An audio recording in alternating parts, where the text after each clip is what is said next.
Father, what is this? It's Indies, son. Goddamn Indies. What's an indie? Only the most unruliest, God-forsaken bunch of miscreants and misanthropes there has ever been. Who brought them here? I don't know, son. But if we let them in, they will surely be taking over. Well, Father, you know what we should do? Yes, son.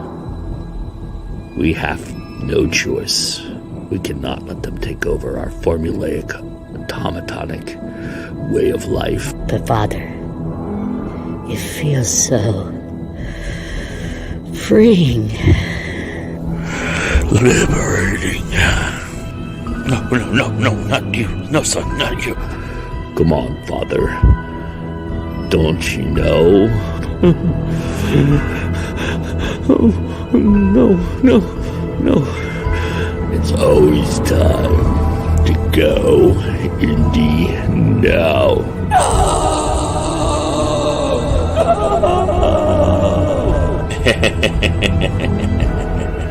Welcome to Go Indie Nows. This year in Indies for 2023. Here's your host, Joe Compton.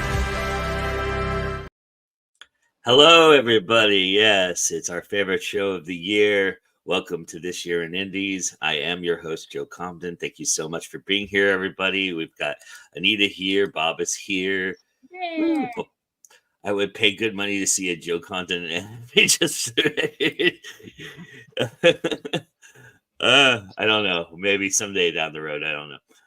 Anyway, welcome. As you can see, I have two of my lovely hosts and producers here with me who are going to share some warmth for this year's Indies. Let me have them introduce themselves real quick. So, Madilyn, start us off. Hey, guys. So I am out of my comfort zone today, visiting family. I get to find out the gender of my soon-to-be niece or nephew. But I am a multi-genre author, fantasy, romance. Can't forget the romance, paranormal, a little bit of horror, adventure. Yeah. And I am thankfully a regular here on Go Indie Now. Kudos to Joe for letting me stay. I'm excited to talk about some of the books I've got today on the show and hear what everybody else has got for us. So thanks for having me. Thank you for being here. All right, Mr. Hillman. SM Hillman, just call me Sean. I'm coming to you live from the foothills of North Carolina in Nashville. I was on the road today, so I've stopped and I'm with you live. Today I'm going to talk about some of the indie games that you should play and that come out this year. My top 5. So hopefully you get excited for that. Nice. And Bob says, also, most importantly, my nemesis for Madilyn. You know, it's funny you say romance, Madilyn, because for me this year, the interesting thing is that my music is a lot darker, which you will all hear about at the beginning of the year. JD and I are going to sit down and do our top 10 to start 2024 here on Going To Now. It's going to be our first show of 2024. But my music's a lot darker, but my movies and my books were light fare this year. So it's going to be interesting to see how it all plays out.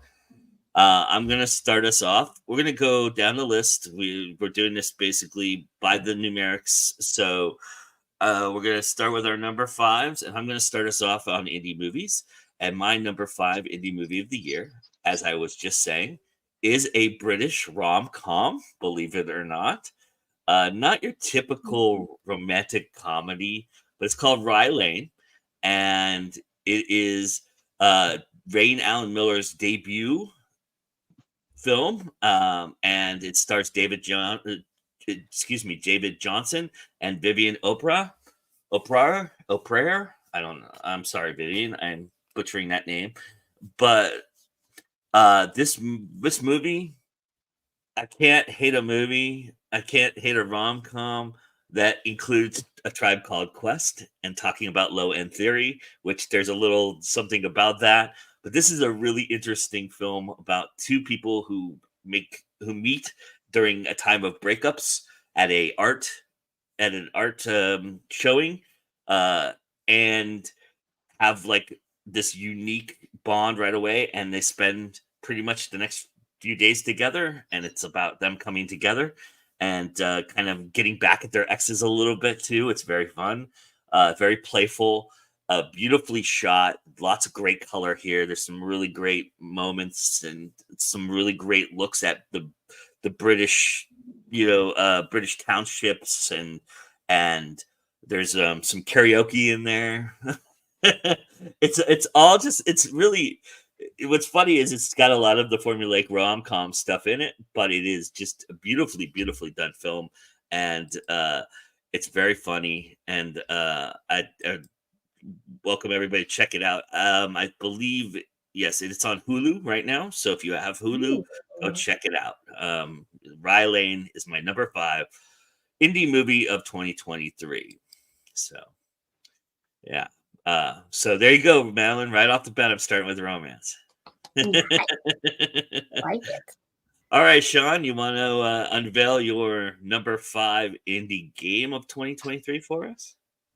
Yeah, and the number 5 indie game is an OSR game called Knave, or Knave 2, I should say. It's a second edition of the original Knave, which came out a few years ago.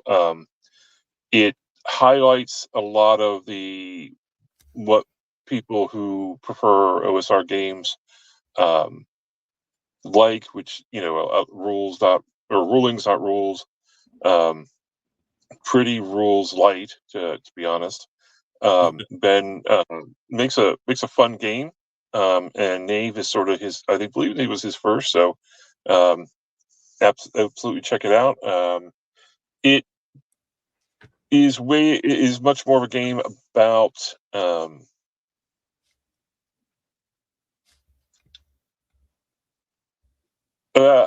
what's the best way to put it? It's not your typical dungeon crawly game. It's a little bit more than that, but it does require the player to toggle a few more switches than normal, even though it's rules light, and it's pretty well thought of. So all the games today you can pick up on Drive-Thru RPG. I don't get any money from Drive-Thru. I believe you can also order them from the author sites. But yeah, you should easily grab all of them and pick up Knave, the original, or Knave 2, either one. You won't be sorry. This is a good opportunity for me to mention that I will, at the end of this show, be putting all of the links into the description box. Sorry, I ran out of time this morning. I would have had them in there already, but time just got away from me. But I'll have them in that right after the show. And just so everybody knows, because I don't want to spoil it for anybody who's coming into the show, they're going to be labeled by their number. So make mental notes of what it is. I mean, if you click on a link, you're going to go right to wherever it is. So for those who are trying to find a specific one, just make a mental note of the number, number 5 or number 4, number 3, so on and so forth, because that's how I'm going to label them in the description. So that I'm not spoiling it for the people who come after the show who watch later on, so that they go, oh, well, now that I know what the number 5 game is, whatever, Bob says he backed it on Kickstarter, Sean, and was waiting for it to come in. So, and Madilyn, good, awesome, says it sounds like something my hubs would enjoy. So, looks pretty looks like underworldy. Is that kind of how you would describe it? Yeah, absolutely. Yep. Cool. And yeah, Madilyn, your husband definitely would like that for sure. All right, Miss Dale, what is your number 5 book of 2023? So I want to mention I did not read quite as many books this year, but I did write more this year, guys.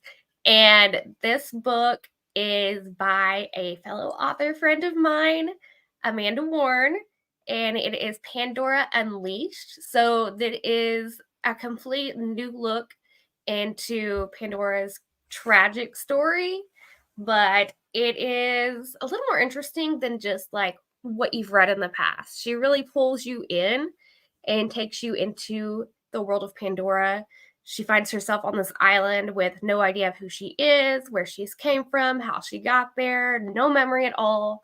And somehow she finds her way back into the world of the gods. And of course, chaos follows. So great read. Beautiful cover. It's short. Yeah, she did really, really good with this one. And I was really lucky to actually get an ARC copy. So thank you, Amanda, for that. So yeah. Also, don't know how she's managed to get that out this year. She's had a crazy year with moving, traveling, and like selling her house. And whew. But you guys absolutely need to snag this book. Miss Warren, just so you know, if you are watching this after the fact, I had started and it is in my TBR and will be read this year, or 2024, I should say. Heavy Dirty Soul. I've been wanting to read that book forever, and it is in my TBR. I actually read the first chapter. I am really intrigued and excited. So yeah, I can. She's just a maestro with these covers. I mean, that cover. Oh yeah. That was done on an Indie Connection. The cover for Heavy Dirty Soul, and I grabbed it as soon as I saw it. So it was a really good one. All right, my number 5 indie book. Luckily, the gentleman is in the chat. My number 5 indie book of 2023 is a departure of sorts for this wonderful author.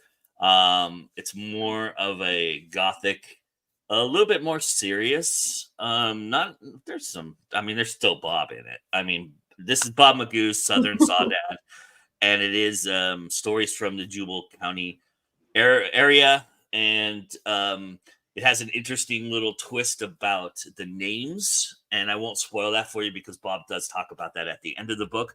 And I really want to highlight the fact that I think the smart thing that Bob does here at the end of the book is he goes into why each story means something to him, which is really cool. And also he has a great playlist. The first story is my favorite. Well, technically the first one is a poem, but then the first story is my favorite, which is All Well That Ends Well and Moves with the Sun. It's a vampire story that kind of sets the stage for what you're about to get into a little bit. And it really is just like me and Bob have been texting back and forth, waxing poetic about soundtracks after he doesn't know that, because I was doing notes for his book and rereading some of the stories that I hadn't read. But I was talking to him about the music side of things because he incorporates music so beautifully. There's a great ghost story in here. There's a lot of great supernatural stuff in here. And what I really love about the way Bob writes that I think is very interesting and is kind of just so unique to Bob, and that is that he kind of has such a great lay of the land, and in doing so he comes across so authentic and beautiful in a lot of ways, in not just a funny way. And we all know Bob, and Bob is very funny, and he's very cordial, and he's a very nice guy. And Howard Marsh is just a mess of a character and a fun character, and there's so much that goes on there. And there's a little nods, if you were interested, there are little nods to Jubal County Saga in here, but this is really just like the warm, fuzzy Bob in a weird way. I mean, it's dark, which is kind of funny, but it just has that tinge to it for that it's a Bob Magoo story, and it's really Bob. Bob, it's amazing. It's just an amazing collection, and thank you, Bob, for putting that out there. And yeah, that was my number 5. So I'm going back to back, in my number 4 in the film of 2023 is a interesting ditty called Fuzzy Head, which comes from the mind, the twisted and interesting mind of Wendy McComb, who I had the pleasure of seeing her first film, Birds Without Feathers, at Slam Dance. I missed this one on the back end of this year, but luckily the producing team reached out to me and asked me if I wanted to take a look at it, and so I did. And boy, was I so glad I did.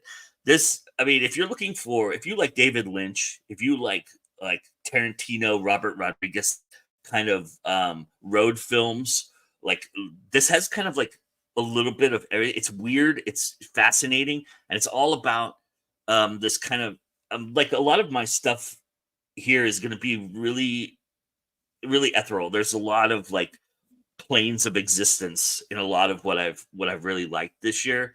And this one is no different. This is kind of a dream within a dream kind of scenario where it's about a woman who is dealing with the trauma of her mom dying and trying to figure out what happened and how it happened and how she was involved.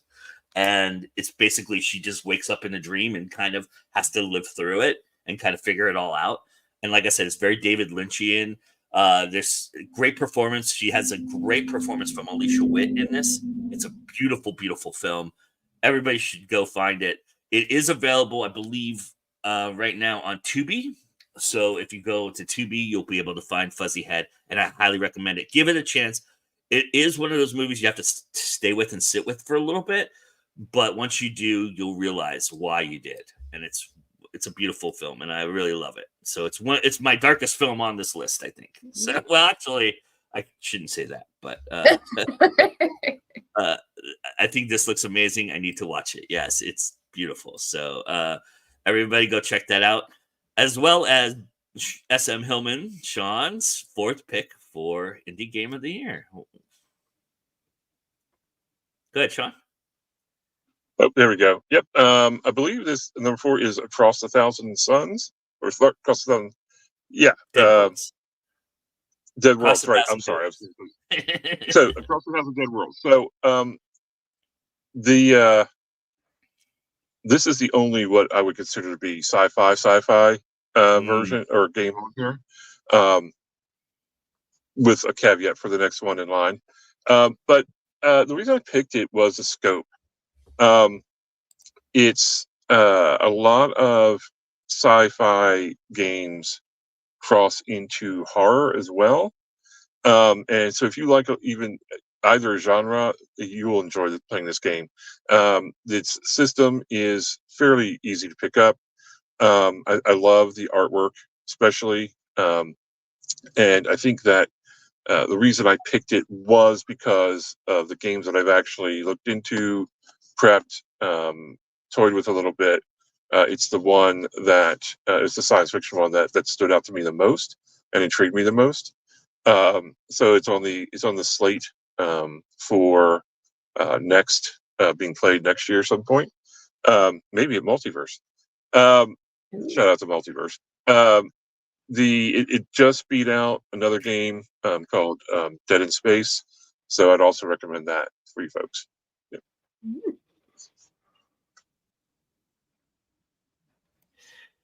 Sorry, I'm multitasking.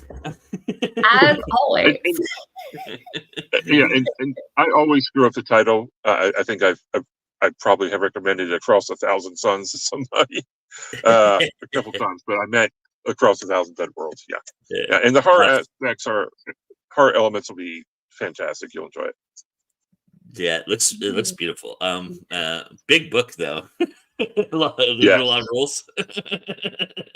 Well, and a lot of the smaller publishers, see, it's difficult, really. They're using Kickstarter and everything to be able to put that kind of artwork into the games, and that's very cool, right? I think that's a great use of your Kickstarter money, is to make great art, because players love games with great art. So nice. Yes. All right, Miss Madilyn, your number 4 book of 2023, please. So my number 4, this is actually something that can be listened to on Audible as well as read. Like, it's a family book. It's very like G-rated. That's part of Derek Bourne's thing, is he actually puts his stories out there to kind of target the younger audience. So this is the second book in the series, and it is Soracore Salvation. Great series. you basically get transported into the past, into the world of dinosaurs in the first novel. And in the second book, they think they have completely stopped all of the portals into the past, but someone is moving previously extinct species around, and it all begins with a little dodo bird, which is adorable, and his name is Frodo the Dodo, so he kind of like puts a little reference to Lord of the Rings in there for you, Joe. But it's just really good. Follows two young teens as they are trying to navigate their relationship, and then they find themselves tied up in the world of dinosaurs again. It's so good. Lots of action, adventure, a little bit of kidnapping, but Derek really pulls his audience in with these novels. Does a great job with it. Nice. I love it. All right. My number 4 indie book of 2023 is one that I just recently read because it just recently came out at Multiverse. Well, another shout out to Multiverse. They've debuted at Multiverse. And it is now I have a new favorite, Half-Blood Princess, and her name's Siobhan. And the name of the book is Summer's Blood by Sarah T. Bond. It is really awesome. I did not expect what I got from this book, which was a very interesting. There's a really great way that this book ties itself together and gives you a taste of it at the beginning to bring it all full circle at the end, which I think is one of my favorite devices. I love foreshadowing. I love the opportunity to kind of figure things out a little bit. And the way Sarah writes is very, very easy to get sucked up into the character aspect of things. And just so she's so meticulous in terms of how each character has certain quirks and flaws and things of that nature that all play into what is going to happen throughout the storyline of this book. And I have not read a fantasy book that comes from this perspective before, and I could be wrong. I mean, I'm not a fantasy toter, as everybody knows, so I'm sure the chat and everybody will correct me, but I've never read a book where it comes from the perspective of the outsider aspect of it, where it's at the bar. The bar is really the central theme of this entire book, and it's like telling Lord of the Rings from the tavern. It's very much. I mean, it's more urban fantasy and a lot more fae-ish, and there's. I think Madilyn, you'll really love this book. I think it's right up your alley. But it's really beautiful. A lot of great references to a lot of great liquors in there. Some Macallan references and some nice touches there. I just really love it. I love how it ends. I'm really looking forward to it continuing. I'll just say that. And this is a great book. And this is something I wanted to mention as well. This is a Falstaff book. And for me, Falstaff is the publisher of the year. You'll see my top 12 list is littered with Falstaff books. And that's not because I know a lot of these authors. It is that helps. But for me, I really felt like Falstaff had a really strong year. There's some incredible literature that they put out this year, and it's littered throughout my top 12. This is the only book on my top 5, but it's well worth it. It's a beautiful book. It's awesome. Congratulations to Sarah. It's a really triumph, and I really enjoyed this book a lot. So, yeah, fuck yeah, Falstaff, yeah. It's definitely a cool concept. Having a chance to read it, yeah. And there's a shout out for Derek. All right, yeah, it's a really cool concept, and it's very interesting, and it's a mystery wrapped within kind of like a legacy origin story kind of thing. So it's really cool. I love it. I really enjoyed it. So that's my number 4 book of 2023. And again, I guess I'm going back to back again. Here's my number 3 indie film of 2023. It's Hannah Haha. I already talked about this on my top 50. It's one of my favorite films of virtually all time. It's so well done. It's so well made. It's so well crafted. This is one of the best shot films I've ever seen. They do something incredible that I have picked their brains about. I've picked Joshua and Jordan's brains, Joshua Pitofsky and Jordan Tedlowiski, who are the co-directors, co-writers, and Josh shot this film, and he does this filtering system that just gives this unique like indie look without being too like overtly like bad filmmaking, aspect of it, and it's very cool. And I talked to him about it actually in the interview we do have an interview up with the cast and crew of Hannah Haha, including the star herself, Hannah Lee Thompson, who was phenomenal in this film. Shout out to Peter Cole, who plays Uncle Jay, and this is a really just a beautifully just a lot of great transitional like life stuff that goes on here, and kind of how we meander through life a little bit and kind of figure it out. It's one of those kind of things, but it's told from a perspective of somebody who's kind of carefree about it and interesting, and it's very well done. It is a lot of indie talking. It's very indie, so if you're not in dialogue, this movie may not be for you, but I think it's worth a look just the way it's shot and the way it looks. It's one of my favorite films of all time, and so it was my number 3 of 2023. I was really and I saw it in 2022 at Slamdance, but it hadn't come out till earlier this year, so I wanted to get it on my list for that reason. All right, Sean, your number 3 indie game of 2023.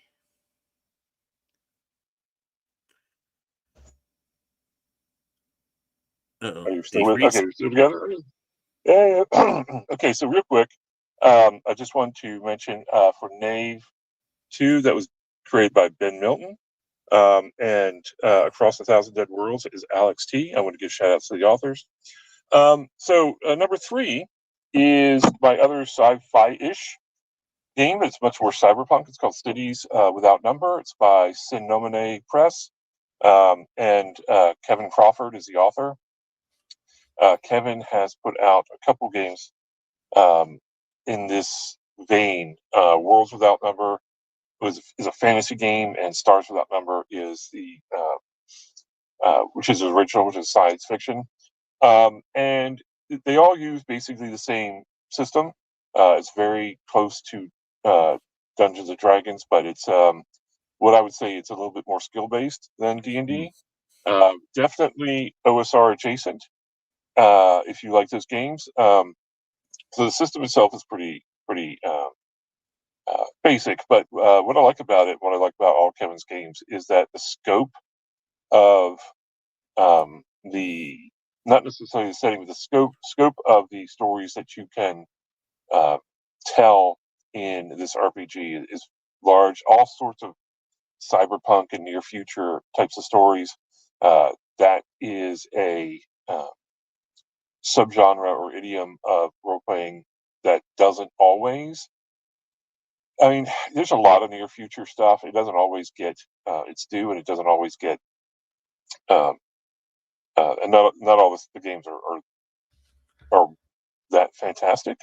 If I'm being honest and critical at the same time, but Cities Without Number, I really liked it. It's easy to get into, which is why it's above a couple of games below it. And if you're someone who's coming from a D&D perspective, it'll be you'll slot right in, no problem. Right. Bob says that he says that the Without Number series is near the top of his buy list and loves Stars Without Numbers. Tiffany says she loves Stars Without Number. And then Bob says, I will keep waiting to see a cop come and tap on Sean's window. No, but he might have a special guest for us later on.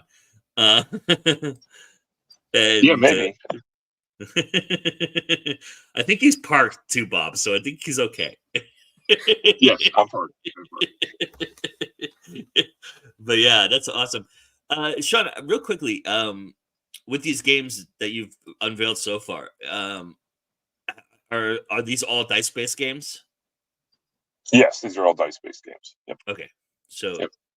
for anybody who was wondering, they are dice based. So get your numbers, Yes.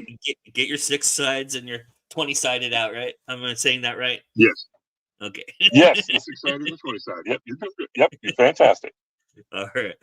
All right. I'm learning, everybody. I'm learning the nomenclature. So everybody just bear with me. I promise I'll get it down. But we're real excited to have games be a part of our and obviously any chance I got to snag Sean and bring him aboard, I wanted to do that anyway. So, but we're real excited to have the game part of it in this. So, yeah, these are awesome. Everybody go check them out. All right, Madilyn, you're number 3. All right, guys. So my number 3 book is by an author I actually had on Character Driven this year, and that is Air of Magic by J.D. Ruffin. He's got a high fantasy world where magic exists. There's all kinds of stuff, and the realms are preparing for a war that's looming on the horizon. This is just book 1 of the series. He's revamped covers and everything, and you can get it on Audible to listen to. Great story, great characters. It does come from different points of view as you read, but this book, I couldn't put it down. So it was really good, and I can't wait to get started on the next book. I mean, look at that cover. Holy Yeah, crap. it's gorgeous. So it's Cool. also got a great villain in it, so you guys may see him on future stuff. So All right, let's not spoil the surprise for everybody. But it's a female driven story, it looks like. There is a female in it, and there's also different like male points of views. I'm not gonna give away who that is on the cover though. So Okay. yeah. Nice. All right. So those of you who know me as a creature of habit. So a lot of what you're about to see is not going to be a big surprise from me. I will say, however, it has been one of the coolest things I've just rediscovered about reading that I had forgotten for a long time, and that, I mean, honestly, other than Lord of the Rings, which I did read, and and the Dune series, I hadn't been a big series guy. I haven't been, but there's a few series.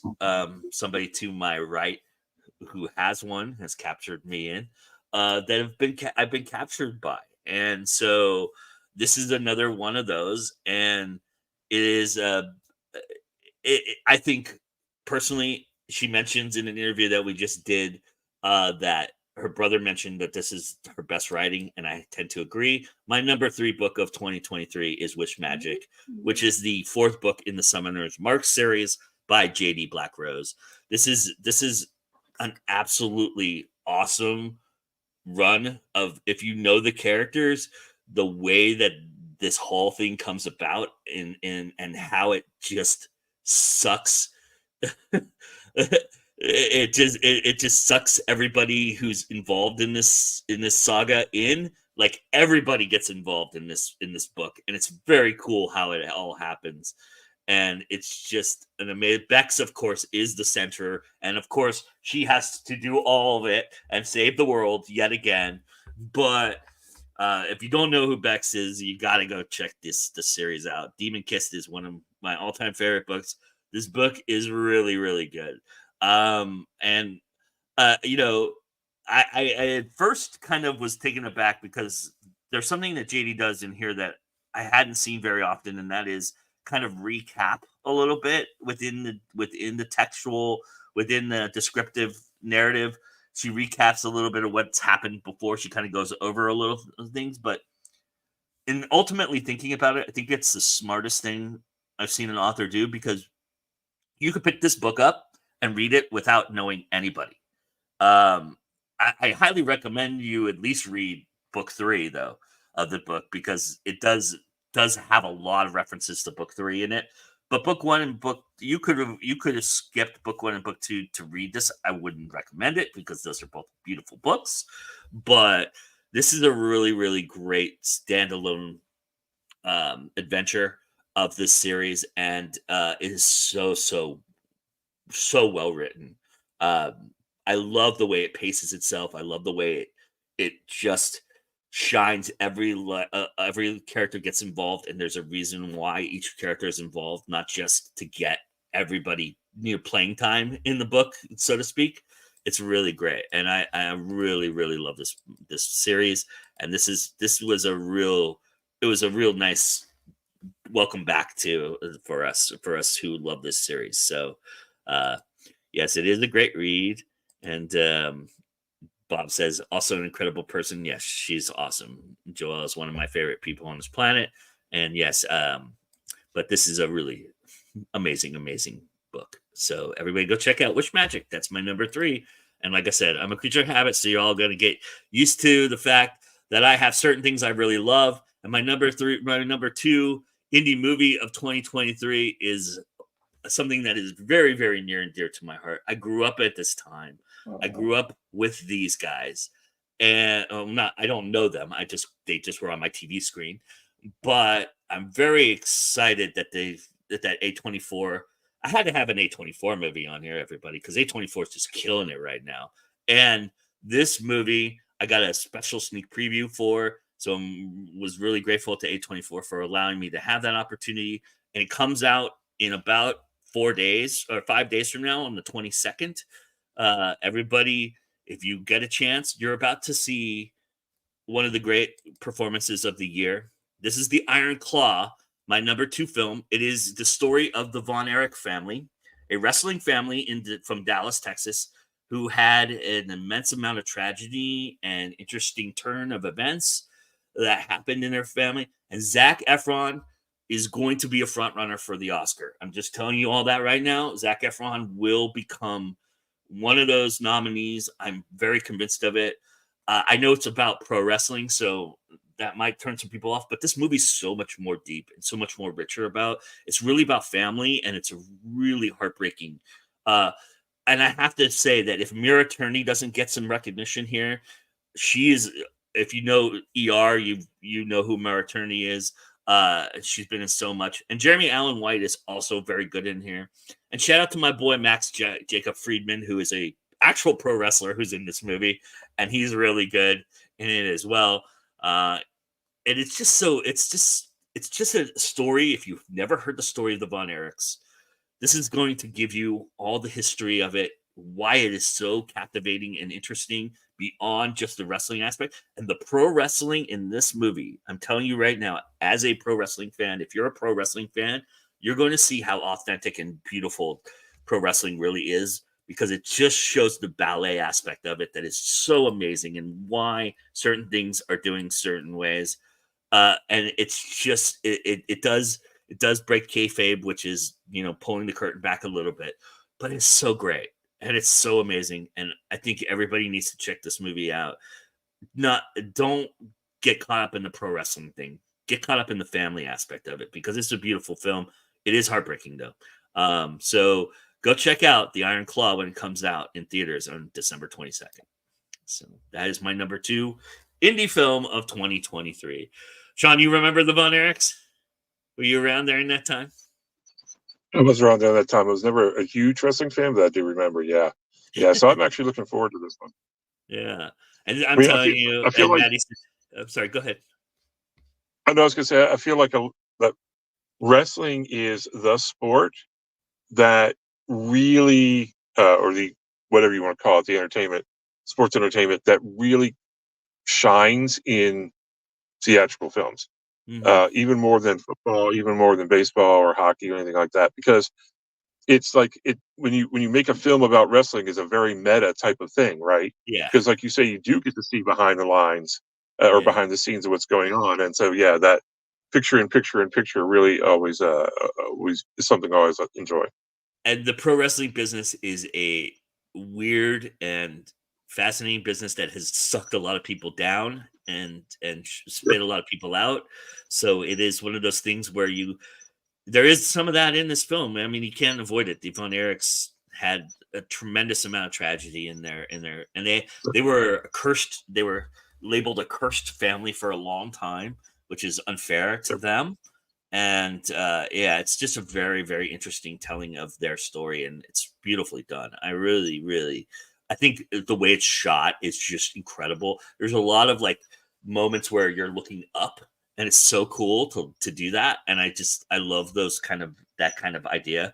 And heck yeah, I'm telling you all, you've never seen Zach. You want to know why Zach Efron? He's one of my favorites, to be honest with you. And you want to know why? Because this guy puts it in, and he puts in the work, and you see it here. He's really, really thespian in this movie, and it's very, very cool. I really dig it tremendously. All right, Sean, your number 2 indie game of 2023, please. All right, so I cheated a little bit with this one because this is the new edition of another. Well, I mean, this is not really like a second edition like Nebula's. This is really the ultimate. It's called the Ultimate Chaos Edition. It's Black Sword Hack, the Ultimate Chaos Edition, which the original Black Sword Hack again is an OSR game, firmly in the OSR movement, and it was done with what a lot of indie game designers do, the best that you can do, right? I still enjoy the artwork and everything, the layout, everything from the original. And I did a review of the original for EN World. So the thing you get with this edition of Black Sword Hack is you get the better you get better art, you get a more refined version of it. The thing I love about this game from the original and from this is that of a lot of games can be very obtuse when you're trying to get into character creation, but even more so have very little in what we call pedagogy and very little situational prep for the game master. What I think Kobayashi has done here, the author, is put in a very solid way for new and experienced game masters to create a world basically by rolling some dice and doing some basic things that you can play on very quickly and really simply. So for those who don't know me that well, some of you will not be surprised by this. But the reason why Black Sword Hack was on my radar originally is because it's taking it's the author's take on Moorcock's world. So Black Sword Hack refers to Stormbringer, obviously, and everybody gets a demon weapon in this game, which how cool is that? And there are rules for making your demon weapon. And so if you're interested in playing in Moorcock's world, not using I don't think there is currently an RPG for the Eternal Champion. But if you're interested in playing in that world, Black Sword Hack is the way to do it, and the Ultimate Chaos Edition is the ultimate way to do it. So that's why it's my number 2. Of all your games, this struck me as the most indie. It's like it looks like hey, let's go in our basement and just make some shit up and put it on a piece of paper. That's what this game looks like. That's exactly no what way happened. That this guy's name is Kobayashi. There's no fucking way. Is that his real name, Kobayashi, or is that his alias? That's his alias. That's what he goes by. Okay. But I love it. It's like Kobayashi. Yeah, no, go with it. Yeah. Well, for film fans, Kobayashi has a special meaning. So if you're a fan of The Usual Suspects, you know what I'm talking about. So okay. But yeah, that's pretty cool. I love it, and I have a feeling that maybe that's kind of, well, I mean, there's a lot of anime with Kobayashi and stuff like that too. So, but yeah. But that's cool. Yeah, this one, like when I looked at like the gameplay, because I had originally thought about when I was putting the graphics and put the game playing things out there, and this one kind of made me not do that, because like the ones that had like the gameplay, this one just had like scattered papers all around. It's like this is very indie. It's cool, but it's very indie. Yes, if you want to support an indie off, I mean, all the folks here are indie, but Kobayashi is very indie. So yeah, absolutely. Ooh. Juliet is joining us. Hi, Juliet. Nice to see you. Thank you for joining us. Bob says, new life goal, never be referred to as a curse. And Tiffany says, well, shoot, I've been labeled a curse my whole life. Bob says, Eric meets Black Hack. Sign me up. And then he says, Tiffany says, Demon Weapon's my favorite. So I'm glad Bob brought that up. Yes, Black Sword Hack is a hack of the Black Hack, which is a hack of the White Hack, which is a hack of the in This is theory way a too hack of the original 1974 Dungeons and Dragons. So there you go. There's the Oh there's my the god! lineage. It's like the most punk rock indie shit you've ever heard of in your life. Yeah, I'm gonna have to get that game too. I'm so you might Yes. actually get me to play something, Sean, if we play this game, because I might actually join you to play this game. Oh well, that makes me think we need to play that for maybe February's Hit the Dice then. Maybe. I'm just saying. Shut out. I'm not volunteering yet. I'm just saying you might get me to do it if it looks as much as I've looked at it and gone, holy crap, this is really interesting. But Yeah. All right. Speaking of interesting and speaking of go indie now, you want to talk about your number 2 indie book of 2023, Madilyn? Yes, and this, you guys know, I've probably talked about this series multiple times this year, being as one of my top favorite series. And it is none other than David Green's Beyond Sundered Seas. And not gonna lie, At Eternity's Gates would have been on the list today had I been able to finish it. I'm still reading it though, because one thing about David's books is he makes them long. They are full of adventure, excitement, and this world, it just hooks you from the start.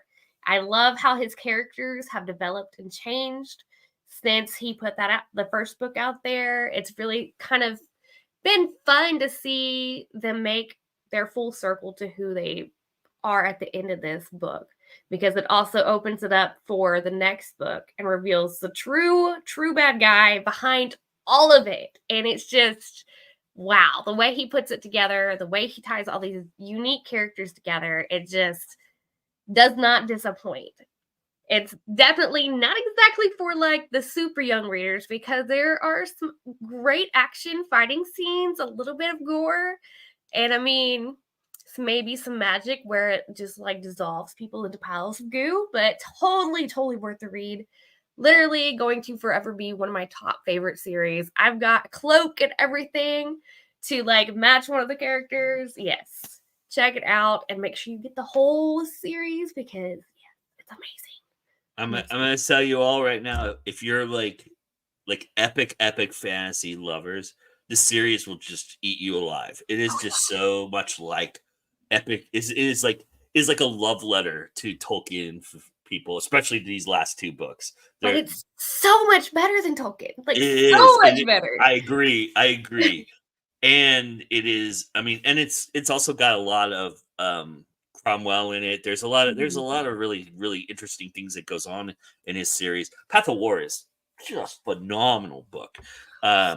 I had a real trouble with this book because it's 600 some pages. So that's like making my brain swell. And it's, it's this one in particular is very epic fantasy. So it's like, just so awesome. That's how it goes for me, And I'm not just like picking this book because David and I are officially friends. Oh no, this book literally will rock your world, guys. It is good. These are really well made books.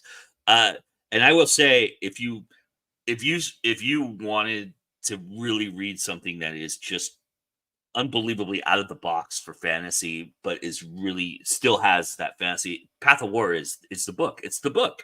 I mean, it is so fucking amazing, that book. I really love that book a lot. And so I was real excited of Beyond Sundered Seas, and I haven't got into Eternity's Gates just because I'm still slogging through Sundered Seas. So good so far, but I'm not quite to the end of it, because it is just like all of his books, they just keep getting bigger and bigger. Yeah. Yeah, I mean, and there's more characters and more things Oh that yeah. happen. So it's very, it's very fantasy. I mean, if you're a fan of Tolkien, if you're not reading this series, you're doing yourself a disservice. Honestly, you really are, because this is one of those. I mean, it's just amazing. It's an epic fantasy journey for sure. And don't worry about it, Andy. It's all good. Welcome. It's nice to have you here, regardless of when you come in. And you can always go back and check out the rest of it. No problem. Ooh, And and I do yes. want to drop a little bit of a spoiler. I do make a cameo appearance in At Eternity's Gates. Oh, do So you? I found my little section. Ooh, I mean, knocked my computer off the table, and I was very excited. So Nice. It's funny because there's in Wish Magic there's Rachel Brune and Tasman Silver and Vanessa all make an appearance in yeah, that too. So yeah, if you're looking for some writing troop members, yeah, you can get Wish Magic because they're in there. It's a very funny scene how they get in there too, so it's very cool. But so that leaves me with my number 2 book. Everybody, welcome JB Velasquez to our community. JB is somebody I don't know. This is a book that I was actually just thumbing through Kindle Unlimited to make sure that I got all the books from 2023, and I read the blurb, and I said, I've got to read this book. And I'm so fucking glad I did, because this book is amazing. JB, I know you got a book coming out in February. I hope when you see this, because I know I tagged you, and hopefully you do come and take a look at this and come and talk to us. But we'd love to have you here at Go Indie Now. If you ever want to be on any of our shows and be a part of it, I would also love to interview you about this book and the book you've got coming out. So I'm putting myself out there right now for you, JB, and welcome to Go Indie Now. And this book is fucking amazing, everybody. This is, if you like snarky, like sarcasm that is layered with, it's like Office Space meets Vanilla Sky in a weird way, and it's got like some really interesting like supernatural elements to it. It's told in first person perspective in some way, and there's some nice interesting twists with some of the characters. I just really dig this book a lot, and the characters are so enriched, and I I just think it's interesting, the side characters that come about here. You kind of like some of them at the beginning, and then they turn on you, and then it goes the opposite way. Khalil is a great side character for me. I really enjoyed Khalil's arc in this. And there's just some really, really great stuff. It's about a guy who is in a midlife crisis because he just got divorced, and trying to write a book, and he's trying to be an author, and he's trying to do all these things. He's trying to make his life better, basically. So it really related to me, obviously. It's very much a lot about my story, actually. And so, which, obviously I'm going to gravitate toward that. But he meets a girl who kind of takes him on this wild journey, who kind of makes him come out of his shell a little bit, and he ends up taking some kind of like peyote tea that sends him to the netherworld. It's like the in-between world between heaven and hell before you get your soul judged upon, and he kind of gets stuck there, and that's what it's all about, and how he gets out, and who he meets and all that. So it's very cool. It's very funny too. It's got a lot of great humor in it, and a lot of really touching stuff, and some really cool, interesting things. And for somebody who lived I did the peyote way before I was married, but for somebody who lived the life of somebody who was trying to find themselves, especially through their writing. This is really touching film, touching film. See, it reads like a film, but it's a really touching novel for me, and I really, really love this book. It's really cool. So everybody go check out JB Velasquez, Tourist Trapped, and it's worth it. Trust me, it's a beautiful, beautiful book. So yeah, it is awesome. I'm not even doing it justice, to tell you the truth, Bob, but Uh, all right. So before we unveil our number ones, we're there, guys. Hey, this has gone pretty good so far. Hey, we're finally getting this down, Madilyn. I know. It's not the 3-hour show it was last year. So yeah, it's just taking some practice. I mean, yeah, we're actually like right on schedule for a regular like This Week in Indies show. Yeah. But anyway, everybody, before we get to that, we did not have an opportunity for CL Cannon to say goodbye to 2023 for us with her indie connection last week. Just wires got crossed, things didn't happen. So it is very cool that we get to take a break here for a second and add some more books to our list that we should be reading, because we're not giving you enough, obviously. And here is this week's and the last indie connection of 2023. And then we'll be back to unveil our number one choices in all of our categories today.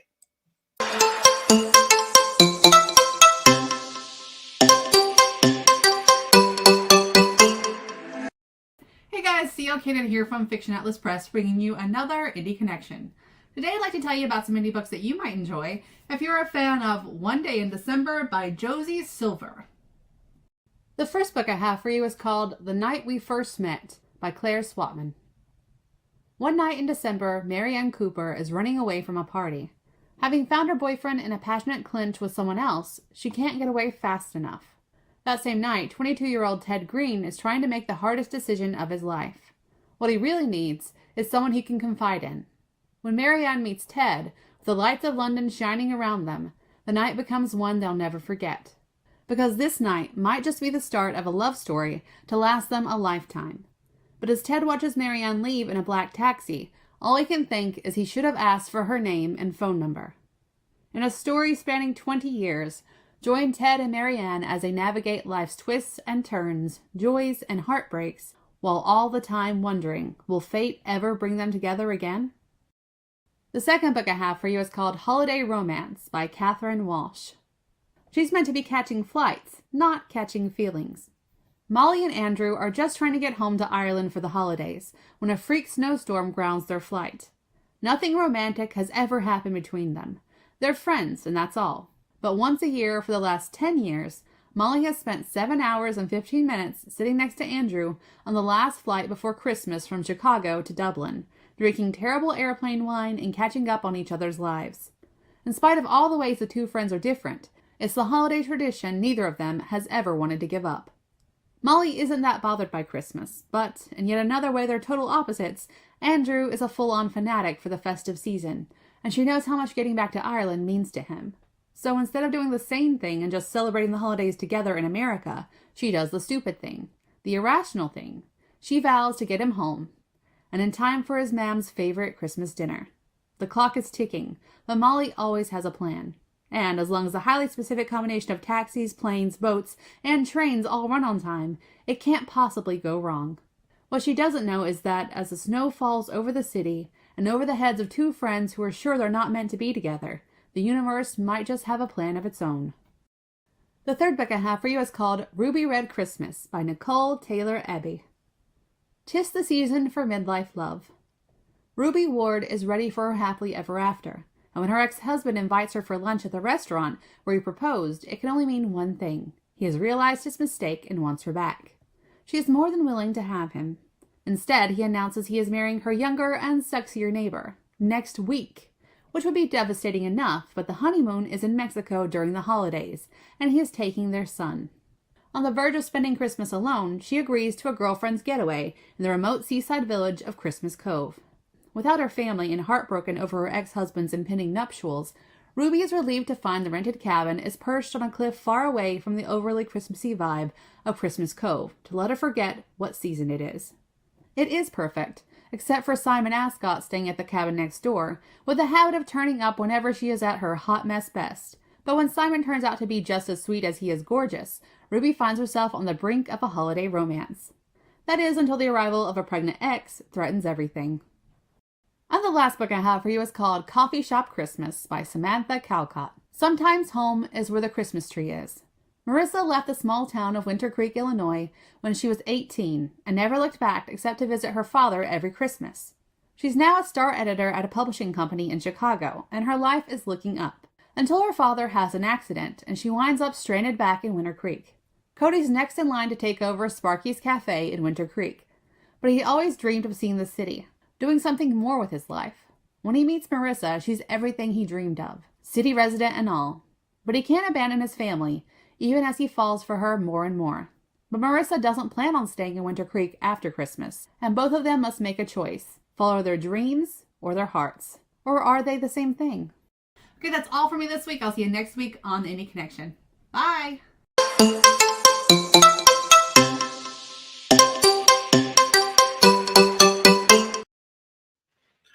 You won't see her next week. So but that's all right. And for everybody who doesn't know, Samantha Calcott is Lily Lucchese's pen name. She writes Sweet Romance under Samantha Calcott. So that last book was Lily Lucchese. So if you didn't know that, I mean, you should support all these authors, but you know, Lily's one of our special people in the world and one of my favorites. So I just wanted to give a shout out to Lily and make sure that everybody knows who Samantha Calcott is. And yeah, they're all Hallmark movie romances. Yes, I have added every single one of those to my TBR list because, like, I mean, okay, watching the movie versus like reading a Hallmark like book for the holidays, it's totally different. I enjoy the books more than the movies because, like, some of the actors are just interesting. That's very interesting. Yeah. Are the books as formulaic as the movies? Some of them, yes. Some of them, no. But you can kind of have a different outlook, and there's a little more humor because you get the internal dialogue versus you can't get that in a movie. So she is good people, Bob, for sure. Yeah. Lily is absolutely wonderful. Though. Yeah. I'm guessing Sean's didn't add any of those to his TBR. No, I didn't. It's all right, Sean. But next year I'll have a small collection of not romance shorts out for Christmas called Christmas Evil. Yes. Cool. So I would have had it out this year, but things did it, so I'm going to put it out for next year. Nice. Awesome. That'll be awesome. Everybody look out for Christmas Evil, which I love. Great title. Yes. All right. Here we are, everybody. Our number ones for 2023. My number one indie film of 2023. If you're a fan of Best in Show, Spinal Tap, welcome to the newest group to enter that atmosphere. Because my number one film of 2023 is a little ditty called Theater Camp. I don't know if it's fully improv. It feels fully improv, and I'm hoping that there is some of that involved because this movie is funny as fuck. It is so amazing. It is a train wreck of people, just of those theater people that we all know and love. I will say that one of them is amongst us, but Theater Camp is just so amazing. Molly Gordon and Nick Lieberman are the writers, directors. Noah Galvin also wrote a little bit here. Ben Platt, Molly Gordon, they are the stars of this movie, and they are so good. It is just, this thing is just a romp from the beginning, and it just does not stop. I love these type of movies, these mockumentary, pseudo, just completely look like improv, just ridiculous, leans into, not stereotypes, but like tropiness of the theater camps and things of that nature. And it kind of even has a little bit of like, it has a little meatballs in it where there's a rival camp and everything. And it's just really, really neat. It is a lot of fun. It's on Hulu. So if you don't have Hulu, I'm sorry, you're missing out. Get Hulu for the 7-day trial just to watch this movie. Because it's worth it. Trust me. It is so really, really good. Yes. Juliet. Yes. See, Juliet knows. Love Theater Camp. Hilarious. It is so funny. It is so funny. And you know what's interesting is it has a really cool ending, which, a lot of these don't end very well. Usually it's just like a lot of bad recapping. But yes. It is a really good mockumentary. It's really good, and everybody should check it out. Theater Camp, is my number one film of 2023. So there you go. Sean, your number one indie game of 2023 is, no surprise if you've been watching Zero Means You're Dead. I knew this before you even said it, because I mean you invoke this in like 5 times in every interview I've ever seen you interview somebody about. So tell everybody what your number one indie game of 2023 is.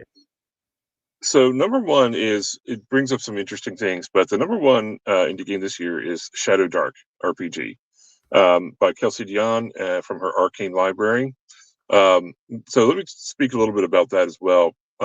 Kelsey has worked hard over the years to create a very solid background in adventure and game design. Some of it on the DM's Guild and in other other venues, but and this was a Kickstarter and it made 1.3 million, and so some people push back a little bit on that being an indie, but I mean it's absolutely an indie game. Doesn't matter how much money. I mean, let's all hope that we make millions off of our indie creations, right? So the thing, okay, so Shadow Dark RPG itself, why is this so good? The designer Kelsey has been able to take old school ideas, OSRs kind of stuff, but however you define those, and at the same time has melded it with more modern design. There's a lot of D&D 5e in that, and does so, in my opinion, seamlessly and beautifully. It's a well-designed game, obviously well-edited, obviously play-tested. This is not a lark. This is not someone who just kind of threw some things together and got lucky on Kickstarter. No. Kelsey built up an audience, and a lot of people are talking about this game. I've been prepping some play with this, and it's another one that we're going to see on Hit the Dice this year. But Shadow Dark RPG, you cannot go wrong if you like fantasy that leans a little more towards sword and sorcery, which I do. Then you'll really enjoy it. It's much more deadly than your typical modern fantasy big box games. So I'll warn you up front: your characters will and can die of things like melancholy and diseases and traps, and there's a lot of ways you get killed. It's not exactly Darkest Dungeon the RPG, but it's pretty close. Darkest Dungeon the RPG. Yeah. So Shadow Dark RPG, love it, play it, support the author. Hopefully they'll do more stuff. Yeah. It spawned a supplement as well, right? So there's somebody who spun off of it and created a supplement for it as well. Yes. Yep. There are actually several supplements being created for it. So nice. It's an open, not exactly open source. It uses it might use the Orc license, the open role playing something, or the OGL. But I think it uses the Orc license. But you can create your own indie creations out of the source. So highly recommend doing that as well. Bob says he has a new goal in RPG is to die of melancholy. Yes, this can be arranged. And let me just say, as the godfather of indies, anybody who shits on anybody for making $1 million and says that, you can go suck a dick. Go away. Exactly. Don't be a part of our community, because that's bullshit. We need to celebrate as much. This is an incredible celebration, because Kelsey's one of those people that rises boats. So her tide rises a lot of boats, and I don't know her. I've never met her. I've never talked to her, but just in doing like research to kind of put together the graphics for Zero Means You're Dead, I read a lot of stuff on Facebook and Instagram that she posted and other people have posted. And it just is amazing what she's been able to accomplish, and kudos to her. That's fucking awesome. And and RPGs, although they're getting much better with diversity, truth is the fact that she's a female appearing individual, Yeah. um, and has risen to this level. I mean, there are wonderful women and trans women who in the field who don't really get the credit that they deserve for being foundational to role playing. So and Kelsey is moving on in that tradition. So yeah, absolutely kudos to her. Yeah. Fantastic. Awesome. That's a great number one pick. All right. Madilyn, are you ready to unveil your number one book of 2023? I am. So I kind of stumbled upon this book as a beta reader, and Right. I can't recall if I've read anything by this author in the past before, but my top pick that was published this year is Wildflower in Bloom by Elise Kennedy. And yes, this is a romance, guys. This is a very kind of You couldn't tell from the cover? steamy, very good romance.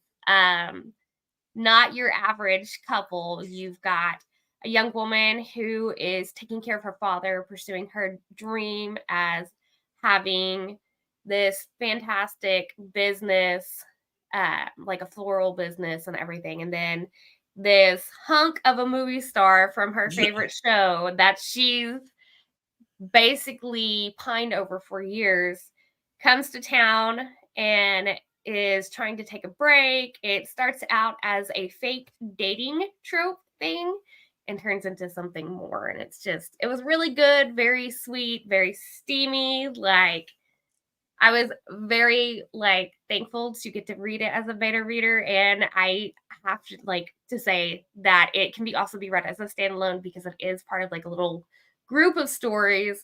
So romance lovers that like some steam, this is for you. It's so good. You will not be let down at all. So The cover gives new definition to showing a little leg. yes, and there's some comedy in it too. It's got some good humor in it. So it's so good though. You've got humor and steam and some seriousness tied in, a little bit of family. I read the blurb too, and the blurb is if the blurb is any indication of how this writer writes, it's pretty funny. I laughed out loud for the blurb. It's good. She did an amazing job for that, and I do not know her personally, other than that opportunity to beta read. It was just kind of I signed up for it just to see where it goes. So Elise Kennedy, if you ever see this, I hope future we'll get you on the show kind of thing, because I think this would be a good fit. I always try to bring in more romance people to the shows anyway, so which is fine. I'm happy to have him.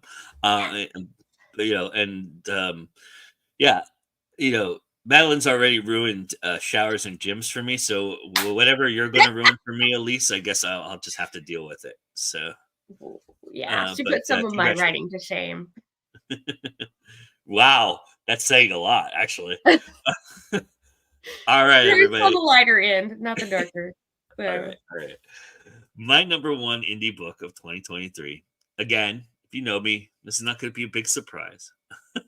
I love this series. It's been my number one book twice in past top 10 lists I put out, and I was kind of waning from the series a little bit, but this book brought me back. It is V.S. Holmes' Fugitives. It is the fifth book in the Star's Edge series, and it features my favorite character, maybe of all time, in Nell Bentley. Nell Bentley is Ripley from Aliens mixed in with, just that strong female, awesome. She's got a little Sarah O'Connor in her. She's got a lot of cerebral. She's super smart and super amazing. And this book started with some challenges for Nell, and one of which is trusting a former enemy and turning into an ally. And there's a lot that goes on. I do highly recommend you read at least book 4 of the series to get into book 5, because it does kind of just start right when book 4 kind of ends, so it has a little gap, but not much. But it does go right into the next saga here, and this is a cliffhanger book, so I'm really looking forward to book 6. But this is so well done. This is like, if you're a fan of like aliens or anything in space where, you know, there's like a lot of like just like puzzles and interesting dynamics. There's also some supernatural in this book. This is LGBTQ friendly, absolutely. It is disabled friendly. There's some of that in this. It just covers so much ground, and it's so well written. This series is so well written. It's so rich. Nell Bentley is so awesome, and you know, people often ask that question of if you could meet a character in real life. I mean, I would imagine that Nell and I would chew some fat, and it would be cool. So this is a really great series. This is a really awesome book. I mean, it's just so amazing. I love all the cerebralness of it. I just love the little aspects of the little Easter eggs that VS leaves for us in this book. They really capture a lot of what the first book, I really feel like, did, that I was missing in some respects. I thought Nell was kind of maybe slipping a little bit, to be honest. But you know, and there's a lot of great characters from the first book that come into play and be a big part of the second book, be a big part of this book. And Nell's mom plays a big role in this. She's awesome. So there's just a lot of great character work here. There's a really great story. It does lead, you know, this saga forward, which is really cool. And I really didn't know where VS was going to take this, and they took it to a whole new level. So this is just, I devoured this book, which for me is saying a lot.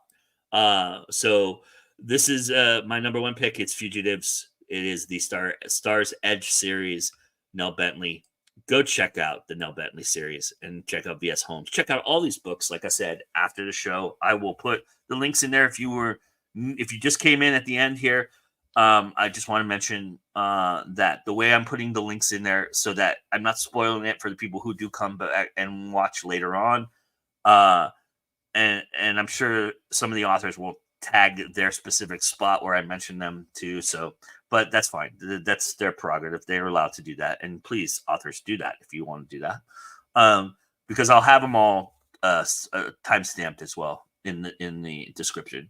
It's kind of hard to timestamp them when we haven't actually created the timestamp. So this is good. But I'll have the links in there, and they'll be like indie game number 5, you know, indie movie number 5. So that I'm not spoiling what that particular name of that book or movie or game is. So you all can be surprised, as the live chat was today. So that's how we're going to do it. So look for that. Probably in the next hour, I'll probably get that done and have it done for you. I have to wait till the video processes before I can put the timestamps in there. So it might be a little bit longer than that, but sometime today it'll happen. So come back today and take a look and share your thoughts on everything. We'd love to hear your lists as well. If you've got a top 5 list of movies, games, or books, please put them in the comments. Not the chat comments, but the comments of the video. We'd love to have that, and love to see what your list was. Before I say let Madilyn and Sean talk a little bit about themselves, I'm going to talk a little bit about them myself. This is 2023 has been a great year for Go Indie Now. We've done a lot of great stuff. We've added a lot of great content and a lot of great people. And I'm really, really just so fortunate. And you all make this happen. So everybody in the audience, in the chat, and everybody watching after this, thank you so much. I'm so grateful to you all for letting us do this and keep it going and be a part of your little world and everything you're doing. I have 2 fellow artists here who have put out some amazing work this year in Blue Flames and Language of Skeptics. Go check those out. They're going to be mentioned in a future video that I'm doing. They They're both amazing pieces of art. I really loved both of them. And I've read both of them. And I'm just so I'm just so thrilled that they were a part of this. Thank you so much for being here, guys. Everybody, like, subscribe, comment, do all those wonderful things. And yeah, so before we go, you guys want to tell everybody where they can find those lovely books of yours? Sean, why don't you start us off, please? All right, I can get the mute button done. Yes, you can find The Language of Skeptics on Amazon, or you can go to my website, thewickedvoice.com, and that'll link you to Amazon. So I just want to say real quick, I've done a lot of things here on GoIndie Now this year, and I'm very grateful to Joe and to Madilyn and everyone involved for being very welcome, letting me in, because sometimes I think I'm absolute hot garbage at this, but I'm getting better. So a few things. There will be a Zero Means You're Dead out before the end of the year. And we'll hit a better, more regular schedule for that, and Hit the Dice coming up next year. Check us out at JordanCon coming up. Check us out at Multiverse coming up next year. And I promise there will be a romantic story in Christmas Evil next year, just so we can, it'll even have a happy such as it is ending. I promise. But yeah, SM Hillman, most places on the socials. And thanks everybody for having me, and I'll see you in 2024. Nice. Madilyn?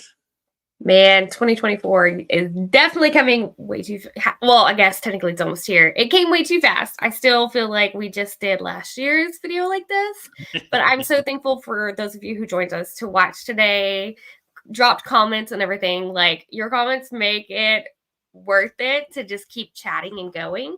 But yeah, you can find me and all of my stuff on thechaptergoddess.com.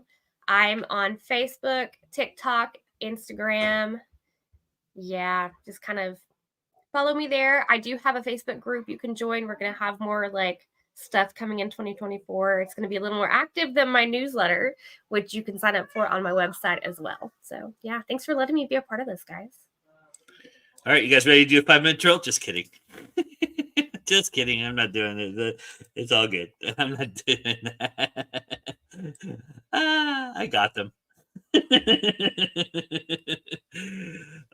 But you know what, guys? It has been a wonderful year. We still got more to come. Like Sean said, we do have a Zero Means You're Dead before the end of the year. I also have a Words That Kill episode to put out before the end of the year. And we will be back.